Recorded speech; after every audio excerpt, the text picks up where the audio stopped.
if you have been living under a rock or you just don't care too much about politics, then this is all new news to you. Donald Trump recently put up a Muslim ban.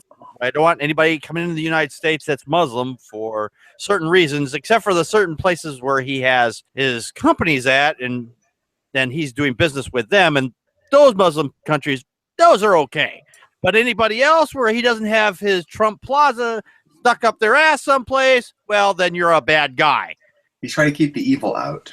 Yeah, he's trying to keep the evil. If we figures that out, how can we get him out of there? Yeah. And one of the problems is with what he's doing, though, is with this Muslim ban that he's got in place, he's actually costing the country a lot of money right now, especially a lot of big businesses like Apple, Alphabet, which I've never heard of, Microsoft, and Amazon, and also Facebook. Their market share has dropped dramatically because they do a lot of businesses with those other countries, and a lot of the people who are employed there work at those companies, and they've actually lost over 2.4 trillion on Monday. And Alphabet, which I said I've never heard of before, they lost 13.8 billion in market share caps. I mean, yeah, which is a value and not revenue, but yes, it's still important. Yeah, exactly. Now, the tech companies quickly condemned Trump's executive orders over the weekend, this last weekend. The Google CEO, Sundar Pichai, I hope I'm pronouncing that right, called the order painful, and in a company that memo that noted that over 100 of his employees were affected by the order. Kind of your thoughts? Well, there's so many things that I wouldn't say we outsource, but we bring in tech talent from other countries here. And here's the thing that I keep thinking about. It speaks to how much our school systems are failing and how our workforce isn't being prepared for what is the actual workforce that we need. There's just this dearth, there's this desert of tech people who are tech savvy, tech trained.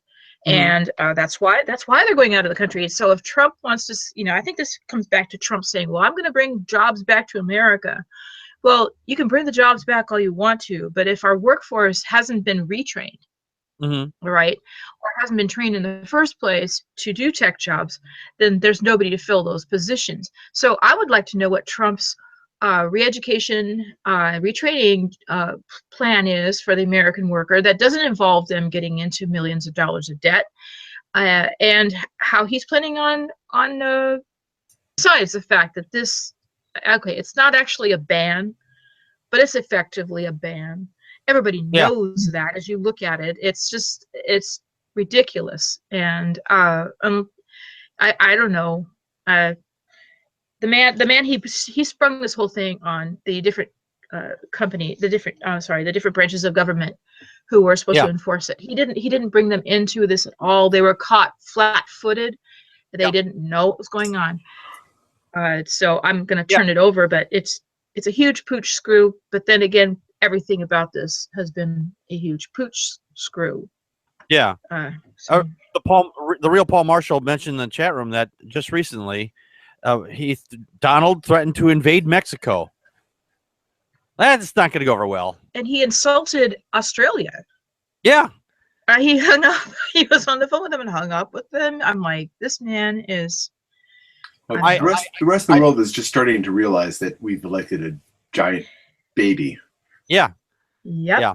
And the thing is, though, there's this meme that was been running around. It says, took Obama 8 years to get the world to recognize us, as not the bad country that we were previously thought of because of the Republicans that were in office. And Trump come along and destroyed it in 8 days. Yeah. So it took 8 years to recover from Bush. Yeah. Yeah. Unbelievable. Tom, your thoughts. Sorry, go ahead. Just you saying is he's under this delusion that if we get rid of all the skilled people that are taking these American jobs, they'll be left for Americans to do.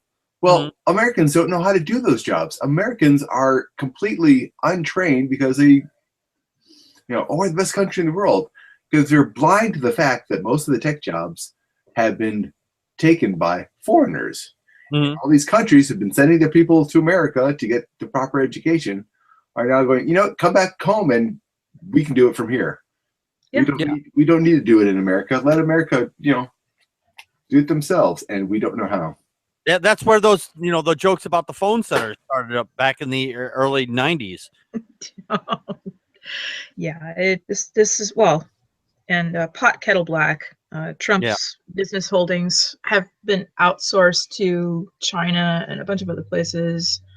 Yeah, and a lot of the buildings that he does when he was, as a private citizen, he would use, instead of buying American steel and things like that, he would buy stuff from China and whatever. He would import the cheapest materials from other countries instead of buying locally. So he has no footing to stand on here and say "Make America Great Again," because the fact is, everything that he's made has been from other countries. In fact, a lot of the shit that even the hats that he was like "Make America Great Again," those are shit was made over in China as well. So it's all bullshit. It's all bullshit. Oh well, and all of the contractors, the local contractors who built that Trump Tower or the casino, whatever it was in New York, a lot of them went unpaid.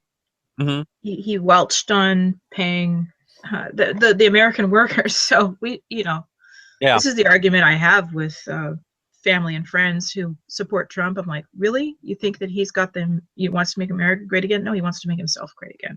Yeah.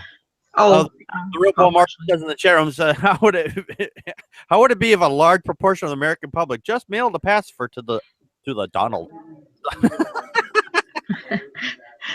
Make that a butt plug for either end, and I'm in. I'll chip in for that. you